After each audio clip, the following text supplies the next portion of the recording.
gusoza gukura Imana itagibe. Hello guys, friends and family, Eshadai's family forever and ever, amen. Guys, twizeye ko meze neza, amahoro y'Imana akomeze kubana namwe, mukomeze mugubwe neza, kandi abatameze neza nabo Imana bagiye neza, ibintu bizahinduka, ejo bazaba bameze neza. Umuntu wese utameze neza yihangane, ategereze Imana, akora ibyo gukiranuka, asenge, Imana nayo iraje vuba kumurengera no kumutabara. Rero guys, uno munsi tumaze iminsi mutatubona, ariko ni kubera impamvu nyine zisanzwe mu buzima bwa buri munsi. Hari igihe nyine umuntu aba adafite umwanya, ariko uyu munsi twatekereje ko twaganira n'abakunzi bacu, tukaganira nyine ku bintu by'ubuzima bwa buri munsi kandi byadufasha. Turabashimiye abaje mbere n'abaje nyuma, turabashimiye. Imana ibahe umugisha, kubagira ni iby'agaciro, kuba natwe turi hano ni ku bwanyu. Imana ibahe umugisha mwinshi cyane. Uyu munsi rero twifuje kuganira igihe cyose uri mu bihe bigukomereye, gutegereza Imana, kutitotombera Imana, kandi no kugomeza gusenga ushyizemo imbaraga, Imana nayo iba iri hafi. Tuje kubwira abantu cyangwa se abakunzi bacu ngo igihe ubona ubuzima butari kugenda neza, ntabwo ari uko Imana iba yakuretse. Hari umuririmbyi wigeze kuririmba ngo hari igihe Imana ikureka ukababara kandi igukunda. Rero ntabwo iba yakuretse, ahubwo wowe ujye ukomera, utegereze Imana, izageza kugutabara kandi vuba cyane. Njye ikintu nabivugaho, hari igihe umuntu ageramo, nk'urugero sibyo, hari ubuzima umuntu abamo akabona nyine ahora aca mu bintu bimubabaza, bimubangamiye, ibigeragezo gusa, kandi ibintu nyine bimuremerera umutima, agera agasema akavuga ati Imana ntabara. Imana hari igihe ibikora ibishaka, hari igihe Imana igucisha mu bigeragezo cyangwa mu bintu bikomeye kugira ngo ikwigishe, hari igihe Imana igucisha mu bintu bikomeye kugira ngo yizere, urikumva? Hari n'igihe Imana igucisha mu bintu bikomeye kugira ngo ikuzane, urumva? Hari igihe ibona uri umuntu witwa ngo urakijijwe ariko udakijijwe bya nyabyo, ugendera mu kigari, kavuga turiya muntu kugira ngo muzane. Hari igihe umuntu aba yitwa ngo arakijijwe ariko adakijijwe, atanasobanukiwe ibyo arimo gusaba zingakira, ariko hari igihe agera bagahita avuga ati ubu ngubu nibwo ntangiye gukizwa, nibwo ntangiye kubona imbaraga z'Imana. Ibintu byose bituye ikintu Imana ibishaka ngo tuyizere, ibishaka ngo abe ariyo twambaza yonyine. Ubundi hari igihe abantu bajya mu bibazo, nk'urugero ukagera mu kibazo wenda cya crise cy'amafaranga, ugatangira kwandikira kanaka, ukongera ukandikira kanaka, ukandikira abantu benshi ngo wenda ngo uri kubasa amafaranga ngo barayaguha. Hari igihe Imana ikora uko ishoboye nabo bakayakwima, ukabura n'umwe, ku buryo usigara wambaza Imana yonyine. Ikintu ibishaka ni ukugira ngo tuyambaze yonyine, ikintu ibishaka ni ukugira ngo tuyizere yonyine. Tureke kwizera abantu ahubwo twizere Imana. Imana iyo ibishatse, abo bantu bose ibagukuraho bakakwihorera, ukamera nkaho nta n'umuntu ukwitayeho, ukagera mu kigeragezo ukamera nkaho nta n'umuntu ukuzi, n'inshuti zawe ukamera nkaho zitanakuzi, n'abandi muziranye, wagera mu kigeragezo ukababura, bose bakabura. Imana ibigira ngo abe ariyo yonyine ureba. Si uko abo bantu, si uko baba bakwanze, ariko Imana ibishaka kukwereka ko umuntu ni umuntu, umuntu arahinduka, umuntu ni umuntu nyine. N'ikintu uzabona umuntu agukorera, niba ufite inshuti ukavuga ati uyu ni inshuti nziza, mubitse amabanga, Imana, ukajya uhora ushima Imana ngo Imana yampaye inshuti nziza, jya umenya ko iyo nshuti yawe atariyo, ari Imana yaguhaye inshuti. Kuko uwo muntu ashobora guhinduka akaguhemukira, rega atari Imana imukoreramo. Ushobora kubona umuntu arifashe aguhaye 100,000, umuntu arifashe aragufashije, jya umenya ngo Imana ikoreye muri uwo muntu, kuko umwana w'umuntu ntiyabyishoboza. Natwe ari twebwe ntabwo twabyishoboza be. Uremera ko twebwe umuntu ashobora kuba tureba akavuga ati bariya abantu ni abantu beza, cyangwa nk'umuntu dushobora kuba tuziranye akavuga ati turi abantu beza, cyangwa wenda ngo twamugire neza, wemera ko ari Imana iba yaradukoresheje cyane natwe twahinduka rega dushobora guhemukira umuntu ushobora kutwizera tukaguhemukira cyane. rero icyo Imana iba ishaka ni uko ngo dukure amaso ku bantu uzareba igihe ugiteza amaso abantu gitegereje ko abantu hari ikintu bakumarira imigisha ibifunze Imana ntuba uri kumwe nayo nta n'icyo Imana ikumarira nta n'icyo Imana ikwereka ariko iyo wakuye amaso ku bantu ukayereka ku Mana Imana hari ikintu ibasha gukorera kandi gihambaye nk'urugero ngenda bizi nako turabizi twebwe umuryango wacu ntabwo twebwe ntabwo icyizere cyacu ntabwo kiri ku bantu kandi nta kintu dupfa n'abantu abantu nta ribi ryabo gusa umuntu arahinduka umuntu abasha guhinduka kuko umuntu kugira ngo Satani amwinjiremo amukoresha ni ibintu byoroshye no kugira ngo Imana imwinjiremo imukoreshe ni ibintu byoroshye iyo wizeye umuntu rero niyo waba uzi ngo ni umwana mwiza gute inshuti yanjye umuntu araguhemukira araguhinduka ukavuga ati none se ko yari umwana mwiza gute ari wa muntu wizeraga 100% aho ukabona akoreye nk'ikintu kikagutungura ukavuga ati uyu muntu koko abikoreye iki arabemukiye rero nitukanarenganya abantu ni Satani nta muntu mubi ubaho umwanzi wundi ni Satani ubakoreramo iyo umuntu wenda umuntu ashobora kugutandukanya n'umugabo wawe umuntu ashobora kugutandukanya n'umuntu mukundana umuntu ashobora kukubeshyera umuntu kwa kundi uvuga ngo amatiku ngo yaragiye ngo amvugaho amatiku ngo byagenze gutya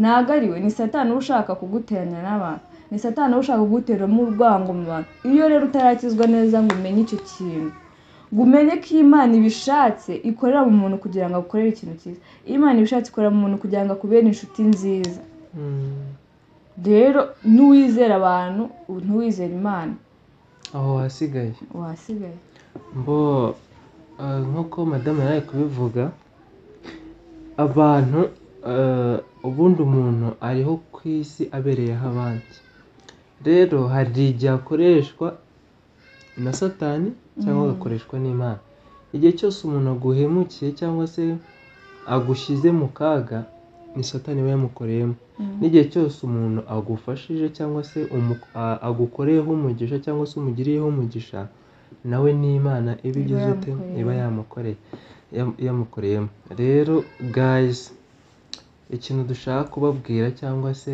ikintu dushaka kubakomeresha nk'amagambo twababwira ibibazo ku isi biratandukanye hari muri kano kanya hari umuntu wabuze uwe hari umuntu ushonje hari umuntu wambaye ubusa hari umuntu uri gusohorwa mu nzu hari umuntu ufite icyangiro guys hanze hari abantu banzwe hari udafite urubyaro urutegereje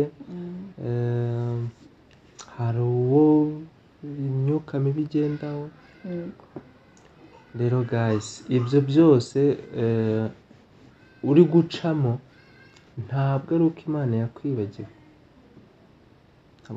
yakwibagiwe hari igihe ubicamo ari wowe wabyiteye sibyo ariko hari n'igihe ubicamo ari Imana yashatse ko ubicamo kugira ngo uyizere yonyine ujye wicara ubyuke akabazo kose uvuga ati Imana akabazo niyo kaba cya kibazo uvuga ngo gito ikintu cyose uvuga niba unabonye ugiye kuburara wivuga ngo ngiye kuguza akana k'amafaranga ushobora kuyamuguza akayakwima ariko ushobora wenda kwicara ugasenga mu gitondo ukavuga ati Imana nta biryo mfite nta mafaranga yo guhaha mfite abana bagiye kubwirirwa nsh'inzira sibyo ushobora kumara gusenga wenda ugahita wumva nk'igitekerezo cyaje ugahita uvuga ati ahabwira akana kakanguriza amafaranga wamaze gusenga ariko ushobora kubimubwira akayaguha wamaze gusenga ariko utasenze yahita gukatira aha n'igihe waba wasenze ukayamuguza ntayaguhe wabwira undi akayaguha hari igihe wamara gusenga ukabona umuntu aragusuye yahise aguhereza 5 utari ubizi Imana ikora mu nzira ishaka ifite inzira nyinshi zirenze zo gutabara abantu bayo rero guys nkuko tukiri kubivuga niba uri mu kigeragezo gitandukanye runaka cyangwa se ubonamo umaze iminsi hari ukimazemo igihe gitoya hari ukimazemo iminsi hari ukimazemo igihe kiringaniye so tegereza Imana wumve ko senga Imana uyitegereze Imana hari igihe ibyemera ishaka kureba wowe urukundo uyikunda. Iyo ibiruzi ariko wowe ishaka kurukwereka urukundo ukunda Imana, ishaka kukwereka kwihangana kwawe, ishaka no kugira ngo izakwihesherezemo icyubahiro. Rero guys, wowe komera ushikame. Iyo uri mu kigeragezo wihebye ubabaye, Imana uba wayitashye. Iyo uri mu kigeragezo wishimye, yego biragoye kubyumva, biragoye, ariko hari igihe uba mu kigeragezo ufite umutima ukomeye wishimye, icyo gihe Imana birayinezeza kuko ibibona ko wifata nk'inyembaraga kandi igihe icyo ari cyo cyose yagutabara. Rero guys, nimba uri mu kigeragezo, nimba uri kubona ibintu bitari kugenda neza, wikwiheba, wirira, wikwiganyira, uri kumva, gusakuza ngo ubwire abantu bose ibintu urimo. Oya, tuza, wowe byereka Imana, utuze, usabe Imana imbaraga kuri gucishamo igihe yabigeneye, ubundi izagutabara. Kandi ni Imana, na Bibiliya irabivuga, cyangwa se ijambo riravuga ngo sinzababaza umuntu wanjye iteka. Igihe urimo kizagira iherezo, nawe ubone wishime, ubone kuri za nshuro 100. Petero niwe wabajije Yesu ati ariko twebwe twagukurikiye ni icyo uzaduhemba? Aramubwira ngo abankurikiye nzabaha ubugingo buhoraho. Ariko Petero ntiyabyakira mu mutima neza nyine, kuko yumvaga ko no mu isi bakwiye kubonaho. Ariko Yesu aranamubwira ati mukiri no mu isi nzabakubira inshuro zingahe? 100. Rero guys, tegereza Imana izagukubira inshuro 100 ukiri mu isi, kandi izaguha ubugingo buhoraho. Kandi umuntu wese ugeragezwa n'Imana aba akundwa n'Imana, aba ahiriwe. Ariko ikindi kintu cyiza pe, niba uzi kujya uca mu bigeragezo, niyo waba utanabica, ariko niba ukijijwe ukaba ujya umara igihe. Ariko ikindi kintu cyiza pe, nubwo abantu benshi bashobora kumva ko nyine atari cyiza, iyo uri umukristo ukaba ubonye umaze igihe kinini ibintu byose ari amahoro, wihora wishimye, nta kintu kiraza ngo kigutere gusenga, kigutere imbaraga zo gusenga, cyangwa kigutere kwegera Imana, uzamenye ko hari ikibazo. Ariko niba Imana ijya ikugirira neza ikakwereka mu buryo bwose bushoboka, ugize inzara irakwiyeretse, ugize gusohorwa mu nzira irakwiyeretse, ugize ikibazo runaka irakwiyeretse, nyine ntabwo twakwifuza ko bihora biba ibya buri gihe, ariko nyine ko akunda Imana icishamo ikakadomamo, ikongera igacishamo ikakadomamo, bikagutera kwegera Imana cyane. Nibwo buzima bwiza nyine, nibwo buzima bw'umukristo nyine wavuga ngo ni bwiza. Iyi si iwacu, kandi buriya uzarebe iyo utari iwanyu hari ibintu bikubangamira, ntabwo ubayeho mu buzima wifuza nk'ubw'iwanyu. Rero niyo mpamvu abakristo nyine iyi si ntabwo tuyisangamo cyane, ntabwo tuyifitingamo cyane, ntabwo ari rwo rukweto rwacu. Dufite iwacu twagiye gutegurirwa mu ijuru, kandi na Yesu yarabivuze ati ngiye kubategurira aho muzaba. Iyo haza kuba hadahari mba mbibabwiye, ariko harahari.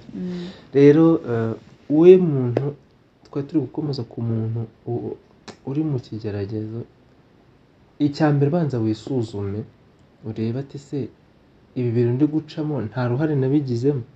Kuko hari igihe, nk'uko twabivuze ruguru cyangwa se twabivuze mbere, hari igihe uca mu bintu bigukomereye ari wowe wabigizemo uruhare.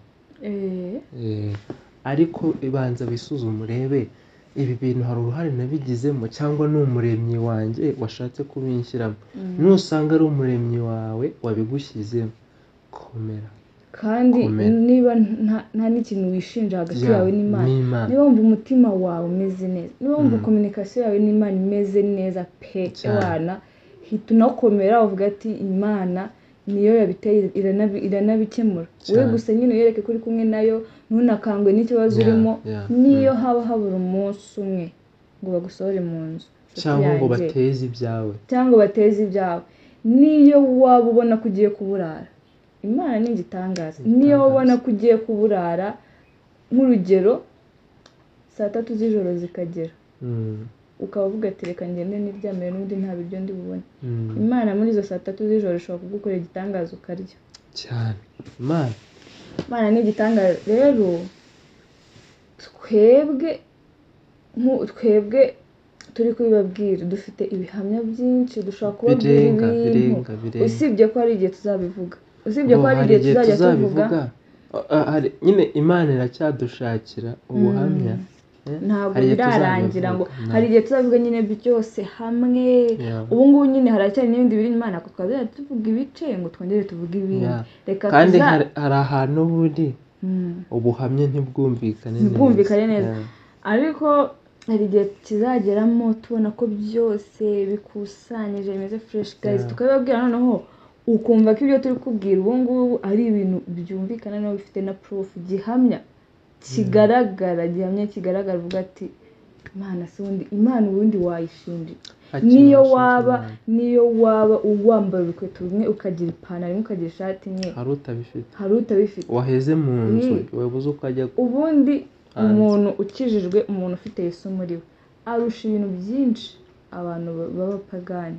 Umuntu ufite Yesu niwe uba ufite ubutunzi. Kristo niwe butunzi. Niba ukijijwe, niba ufite Yesu, niba wizera Yesu, umenya ko utaramwumvisha ariko waramubonye, hari abantu bamwumva, ukumva ufite amahoro yo mu mutima, yewe uca mu bibazo bigiye bitandukanye byinshi, ibigeragezo byinshi kandi bikomeye, ariko ukumva ufite amahoro yo mu mutima ko ufite Yesu, ukumva nta rubanza wicira hagati yawe n'Imana, ukumva ufite connection. Umva hita umenya ko urusha byinshi cyane ba miliyoneri bo kuri iyi si, urusha byinshi cyane babandi bumva ko babandi uhora ubona bameze neza, bafite ama iPhone we ntayifite, bafite amazu meza, bafite imodoka, bagenda bahora za snap, bahora bafata amavideo. Guys, ntuzajye ngo buriya bakurusha ibyishimo. Niba ufite Yesu, urusha umuntu wese kuri iyi si ibyishimo, unamurusha amahoro. Njye ntabwo natinya kukubwira ko amahoro mfite nta mupagani afite, ibyishimo mfite nta mupagani bifite. Ubuzima ari byo umuntu rero ashobora kuvuga ubuzima bwiza, ugahita wumva amafaranga, ugahita wumva inzu, ugahita ibyo bizaza haracyari kare rwose, bizaza kandi vuba cyane. Ariko guys, Yesu nta hantu ahuriye n'amafaranga. Njye ninkubwira ko mbayeho ubuzima, yego ibigeragezo ntibibura, hari igihe kaza kakanobamo kakabanza nk'iminota mike kakabanza nyine ikigeragezo kikaguhangayikisha, kikakunyeganeza. Ariko iyo njyewe niyo kinyeganyeje sinjya mbimaramo iminota myinshi, sibyo be? Ntabwo njya mbimaramo iminota myinshi. Ni ikinini cyiza, byarangira nkahita nicara nkatekereza nkavuga ati ukuntu nari meze, nari nibagiwe iby'Imana, nari nibagiwe n'ibi. Kandi namara gusubizwamo imbaraga, Imana igahita ikanyereka kakana, Imana ikanyereka kari akantu toto. Nicyo twabwira abantu nk'uko wari ubivuze, nugera mu kintu kumva kiremereye umutima wawe, turi kuvuga nyine kuri babandi bafite Kristo. Nugera mu kintu kumva kiremereye umutima wawe, jya wibuka ibyo yakoze mu minsi ya kera, bizajya bigukomeza. Kandi ikindi kizakwereka kuri kumwe na Kristo, hari igihe uzaba uri mu kintu kigukomereye umutima wawe ariko wumva ufite amahoro, ahubwo abo uganira nabo cyangwa se ababona ibyo uri gucamo baza bakubwira ati kana ibi bintu ubicamo, uzajya umenya ko ufite amahoro yo mu mutima. Noneho cyangwa se hari ibintu Imana igukorera, abantu bo hanze bakumirwa bagashoberwa, bakavuga ati ya muntu buriya nta kintu. Nk'urugero, ushobora kuba Imana ishobora kuba mu nzu nziza cyane nta kazi ugira, ushobora kwambara neza nta kazi ugira cyane, ukaza nyine umuntu wese yazajya kubona akabona umuntu usa neza pe, akajya abona wambara neza, akajya abona nta kintu ubaye, nta na rimwe uraburara cyangwa ubwirirwe. Abantu bakajya bakabona baza kugusura, bakabona ahantu heza, baza gusura ukabakira neza, ukabaha ibiryo byiza, barangiza bakajya bicara bakavuga ati ariko se uriya muntu ko nta kazi agira, cyane uriya muntu ko tumuzi habaye hate, nyine abantu bagacanganyikirwa. Imana igihe bacanganyikisha, noneho hari na ba bandi baba bagutega iminsi, hari n'abandi baba bavuga ati se nyine babandi bataba bakwifuriza ikintu cyiza, bakavuga ati bahora nyine bakugira gutya, bavuga ati tumuhaye iminsi 2 iki n'iki. Imana bakazategereza amaso agahera mu kirere, Imana ikabereka ko bibeshya nyine Imana ikabereka ko ikabereka ko uri usibye no kuba umwana wayo, ikayereka ko uri inkoramutima yayo cyane. Uvuze ikintu cyiza, hari abantu bahura n'ikigeragezo cy'amagambo cyo kuvugwa, cyo kuguciraho iteka, uri iki n'iki, ntaho uzagera, ntacyo uzimarira, uri kumva. Ariko reka nkubwire, wowe muntu uri guhura n'ikigeragezo cy'amagambo, humura, hari icyo Imana yakuvuzeho kiruta cyane ibyo ngibyo bakubwira. Nubwo hari igihe umuntu abigeramo koko akumva nibyo, akavuga umuntu bashobora kumubwira ati we nta kintu azimarira, nawe yakwireba koko agasanga nta kintu azimarira. Ariko ujye utumbira Imana, urebe hejuru, uvuga ati Imana, icyo wamvuzeho kirusha agaciro icyo ndi kwibonaho n'icyo abantu bari kumbonaho. Rero guys, muhumure. Wowe muntu uri kubona wabuze amafaranga yo kwishyura inzu, wowe umuntu uri kubona stock ishize cyangwa se yanashize, wowe uri kubona wambaye ubusa, wowe uri kubona ufite icyangiro, wowe uri kubona ufite bari kukuvuga, wowe uri kubona bari kugusohora ku ishuri utari gukora ibizami kubera minerva, wowe uri kubona wabuze epfo na ruguru, ibuka ko mu ijuru hari Imana kandi ishobora byose. Uyihe umutima wawe wose, ukure amaso ku bantu, utumbire Imana, iraje kurengere kandi kugirire neza. Erega twebwe twicara aha ngaha tubabwira Imana, turavuga Imana tuzi, Imana twiboneye amaso yacu, ntabwo ari Imana ya Daniyeli. Yego ni Imana ya Daniyeli n'aba Isaka nawe ko, ariko Imana twabonye ntabwo ari yayindi duhora tuvuga ati Imana ya Daniyeli wapi. Twebwe tuvuga ati niyo dusenga tuvuga ati Imana yacu, Imana yatwiyeretse kiyagira. Guys, dushobora kuvuga gutyo wowe ukagira ngo ni bya bindi by'abantu bapapira. No guys, Imana irahari kandi Imana ikora, Imana ivuga. Noneho hari abantu bakunda ya Imana ivuga, yego ubuhanuzi ni bwiza pe, ariko wakubise hariya ngo wagiye kumva ubuhanuzi, wakubise hariya wagiye kumva. Nanjye kera niko nari meze nyine, hari igihe nabaga mfite nk'ikibazo ngashaka kumva ijwi ry'Imana, ariko nkajya nk'ahantu gusenga kugira ngo amanure. Ariko ubu ngubu Imana twibwira twivugishiriza Imana. Yego none hari n'igihe uba wiryamiye wibereye aho, umuntu akaza akaguhanurira, akaguhamagara akubwira ati Imana ibi n'ibi n'ibi, ariko twebwe iyo dushaka, cyangwa umuntu akanakwandikira message, ariko twebwe iyo dukeneye ko Imana tuvugisha, turasenga twavuga ati Imana ibi n'ibi n'ibi turashaka kubitubwiraho, ikabitubwiraho tutarinze kujya kwirukanka. Iyo wabishatse ntabwo ari ukuvuga ngo bisaba kuba ufite umwuka w'ubuhanuzi cyangwa kuba ufite kwerekwa. Iyo wabishatse wowe uri connected n'Imana mumeze gutya irakuvuga. Iyo wabishatse, iyo wabaye inshuti y'Imana, iyo akantu kose wereka Imana, iyo wirinda icyaha n'igisa nacyo ku buryo uzabivuga ati Imana ndebe meze neza, nyine nta kintu ushaka kigutandukanya n'Imana cyangwa kiguteranya n'Imana. Imana nta kintu itagukorera pe. Ikindi dushobora kuba turi hano abantu bakavuga ati wenda muje kutwiyemeraho n'iki. Oya, twe tuje kubabwira Imana kandi nawe Imana yacu ko tubanye nayo, nawe byashoboka biterwa. Ubundi ikintu usabwa izera Imana, ikindi banza wanga icyaha. Banza wizere Imana, numara kwizera Imana uzanga ibyaha. Ujye uhora uri sure neza ko nta kantu niba wanatukanye, niba unabwiye umuntu nabi, hita ako kanya birangiye. Niba unamututse ako kanya, niba unatekereje nabi, hari ukuntu tunakora ibyaha tunamenye ko twakoze ibyaha. Wenda ugatekereza nawe, ugatekereza ku muntu, ukavuga turiya muntu iki, ukamutekerezaho ibintu, wowe ukibwira ko nta cyaha wakoze, cyangwa ukavuga nk'ikintu ukibwira ko nta kintu gitwaye.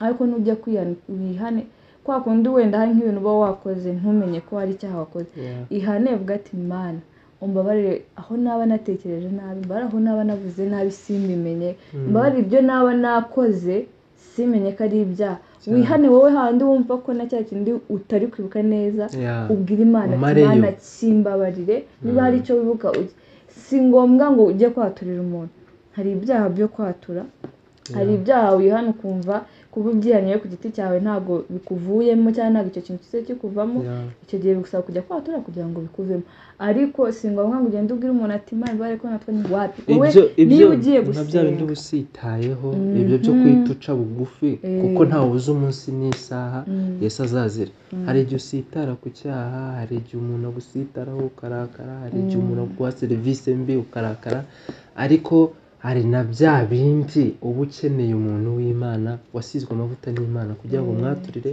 agusabire imbabazi agusengere Imana ikubabarire guys rero twababwira byinshi ku Mana ariko dukomeza tugende tuganire gake gake ibintu bigiye bitandukanye abantu benshi nyine ntabwo bakunda babona umuntu yicaye arimo aravuga nko kuri ibi bintu nk'ibi abantu benshi bikundira uduplanka bikundira kubona nyine utuntu tw'udukino tubaryoheye yego ni byiza umuntu nyine yanabikora ariko n'ibi nabyo biba ngombwa ko haba hari abantu babikeneye ko hari abantu ubwira nk'ikintu agahita avuga turamfashije icyo kintu rero guys nubwo ibintu biriya by'amapranka tubikora n'ibiki byose yego ni byiza pe ntabwo bidukura ku Mana nubwo bitwibagiza uburyo tubonye n'Imana ntabwo bitwibagiza iby'Imana yadukoreye ariko ikintu nyamukuru wundi twebwe tubereyeho muri iyi si ni ugukorera Imana kuko ntabwo bitewe n'uko Imana yatweretse bitewe n'urukundo Imana yatweretse bitewe n'uburyo twabanye n'imbaraga z'Imana twabonye twiyemeje twafashe umwanzuro wo kuzakorera Imana wo kuzavugira Imana uko tuzashobora aho tuzashobora aho tuzagarukira dushobora kuvuga ibi ngibi dushobora gukora ikiganiro kikarebwa n'abantu 5 kandi bikabafasha bakatwa kuko abantu benshi bajya batwandikira bakatubwira ati ibintu mwabuze ibintu mwakoze byadushimishije turabakunda rero hari n'abandi nabo ushyiraho nk'ibi ngibi ntibirebwe n'abantu benshi ariko bake babirebye ukabona nk'abantu nka 3 cyangwa 4 cyangwa 5 barakwandikira bakubwira ati ni ukuri mwatubwiye ibintu byiza turabakunda muraduhumurije rero ntugatekereze ko kuba udakunda wenda ko abantu bicara bakavuga ibintu nk'ibi ngibi ukunda amaprank biki hari abandi bantu bifasha kandi hari n'abo ngabo bakunda amaprank bakunda n'ibi ngibi nabo baba bashaka kumva amagambo meza y'Imana udukundira prank yanadukundira na bino so rero guys inama twabagira ya mbere ni iyi ngiyi mushake Imana kandi n'umutima wanyu wose n'imbaraga zanyu zose muzayibona kandi Imana mbere y'uko uvuka yari ikuzi hari ikintu yari yavuze ati uyu muntu azaba noneho iyo umuntu avutse we ntaba abizi ariko Imana ibibizi umuntu avuka nyine aca mu buzima avuka akura agenda aca mu bintu bitandukanye hari igihe akura ari umusinzi hari igihe akura ari umusambanyi hari igihe akura hari igihe muri uca mu bintu ukazagera igihe ukuramo inda nyinshi ukazagera ukanica ukazajya nyine ubaho mu buzima butandukanye n'ubwo Imana yaguhamagariye ariko finally cya kintu Imana yakuvuzeho bikazarangira ibyo byose wabiciyemo ukuyemo inda warishe warasinze warasambanye finally bikazangira ubaye pasiteri cya kintu Imana yakuvuzeho kikagukurikirana wenda hari igihe ugera kugira ngo ugere kuri icyo kintu hari igihe kigera ugafata umwanzuro wo kuvuga ati reka nkizwe hari n'igihe uvuga ati nta byo gukizwa ugahitamo inzira yo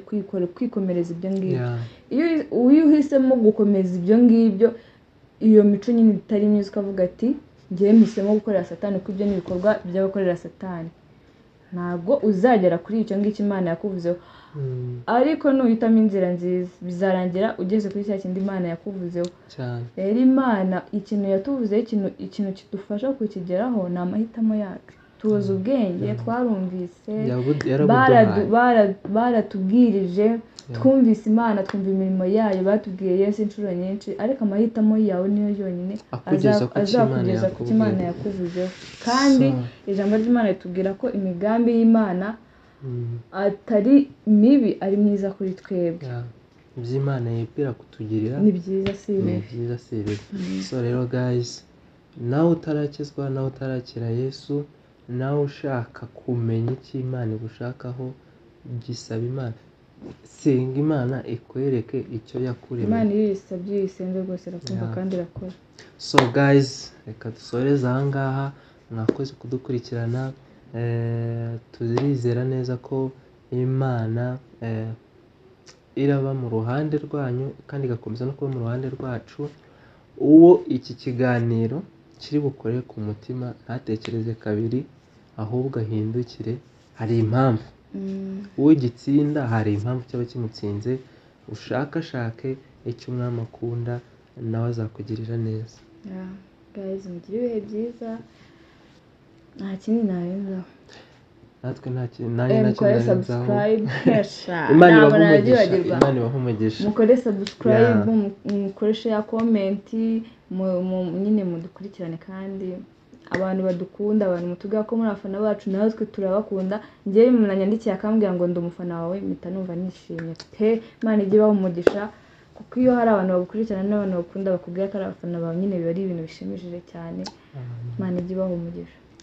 Imana ibahe umugisha.